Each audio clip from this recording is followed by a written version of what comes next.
A few years after her apparition to the shepherd boy, Velankanni was privileged to be blessed with another apparition of the Blessed Mother, and this time, to a poor lame boy of the village. At the close of the 16th century, there was a poor widow in the village of Velankanni, with a son who was congenitally lame. In order to eke out their existence, the lame boy would sell buttermilk at a place known as Nadu Thitu. It was a slightly elevated spot, where there was a huge banyan tree with outstretched branches. The widow would carry the lame boy and leave at Nadu Thitu with a pot of buttermilk. The boy sold the buttermilk to weary wayfarers who would take shelter from the sweltering heat under the tree.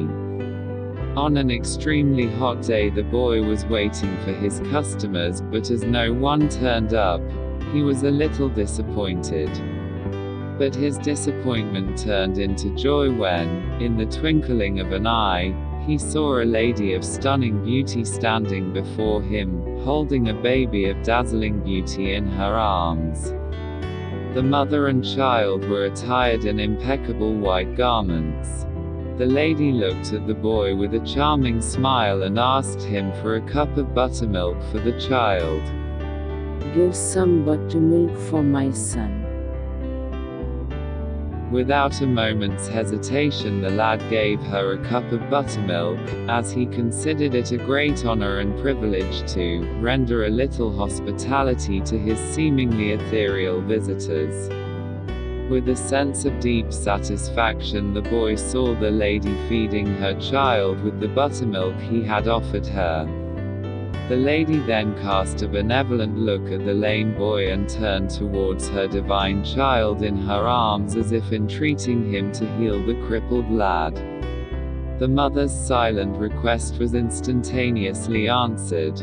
Without the boy realizing it, a miracle had been wrought on him, but he kept on gazing at his distinguished visitors as though entranced. The lady gratefully acknowledged the youth's generosity and requested another favor of him.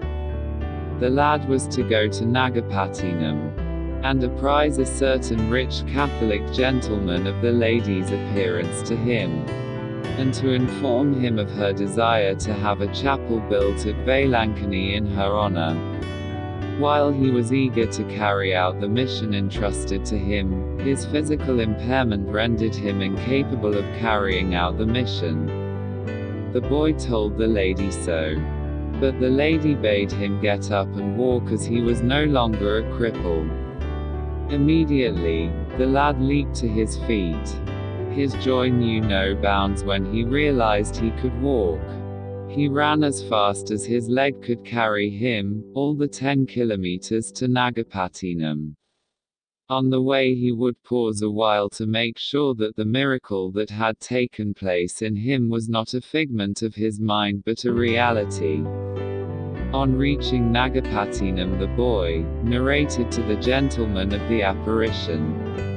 He informed the gentleman that she had sent him as her emissary to ask him to build a chapel in her honor in Velankanni. The gentleman had little doubt in believing the lad, as he himself had a similar vision of Our Lady in his sleep the previous night, bidding him build a chapel in her honor.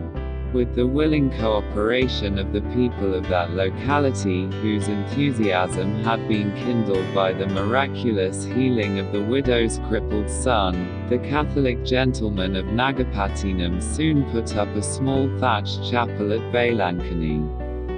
An altar was erected in the chapel, and a beautiful statue of Our Lady of Velankanni holding the infant Jesus in her arms was placed on the altar.